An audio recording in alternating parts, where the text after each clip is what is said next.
How's it going, Attack? I'm Skylent Shore, and today I'm bringing you my first impressions of Amplitude's Dungeon of the Endless. But first, to describe the game, I need to tell you that this thing is actually kind of strange. You could say it's rogue. It's a roguelike tower defense game, but it's really also more than that. With RPG elements and survival horror, this game is filling a very particular niche, especially considering its pixel art design. However, including the soundtrack, I think this game is doing very well in creating a tasteful atmosphere. Dungeon of the Endless is actually the second setting in the Endless universe, but this one takes a drastically different direction from that, and many other games to say the least. At first I didn't know how I would feel about the game, since controls are essentially limited to 2 buttons, and you can only pick between rooms to move instead of precise directions within the rooms. However, the game makes up for that with a huge depth of customization, since you do in fact need to build machines to help defend your rooms, yourself, and ultimately your power crystal. So the goal of the game is to survive this dungeon by escaping. Basically, your space crew crashed on this place in this dungeon, and now you must protect your crystal from enemies while you traverse the dungeon level by level to escape. Yeah, the game starts out as a survival game, and then it quickly morphs into a tower defense game, and then when you are attempting to escape to the next level, turns into a reverse tower defense game entirely. It's crazy. The gameplay evolution was really exciting for me to discover, and then even after hours of playtime, literally hours of just constant play because I really enjoyed the game, I still have yet to discover an ultimate playstyle for victory or winning. The game isn't finished yet though, so many of the mechanics and items have yet to make it into the game, and I still feel like there is a lot of variety in the game in terms of decisions to be made.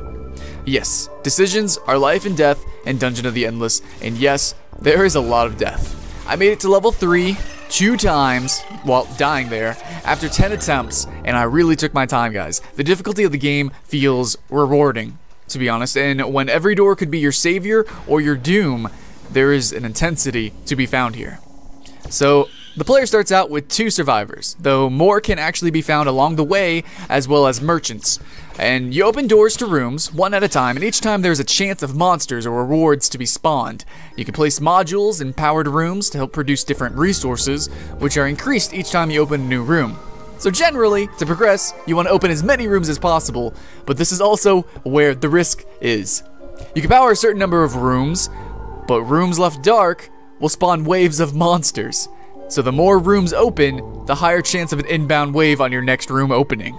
You get it? So you can place turrets and defensive fields and all sorts of things in powered rooms as long as you have the resources, and you can also level up your found heroes with food or heal them, but once they die, guys, they die. It's over. And some have different abilities, and each has varying stats.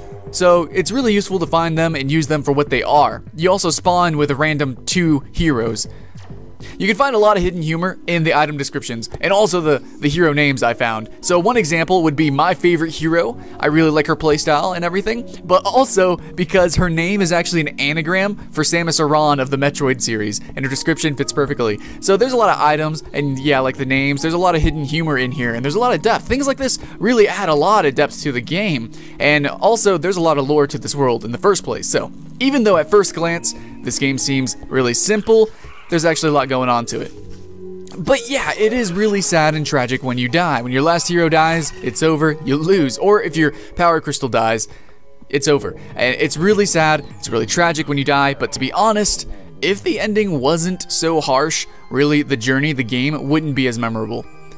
So coming from a person who generally loves action games, I love action games, the mood and tense sensation of this game feels really good. The game feel has a great and unique experience, honestly. I highly recommend this game to everyone, and maybe we could see this game ported over to other devices, which the controls honestly seem perfectly. I could totally see this on a tablet, definitely console.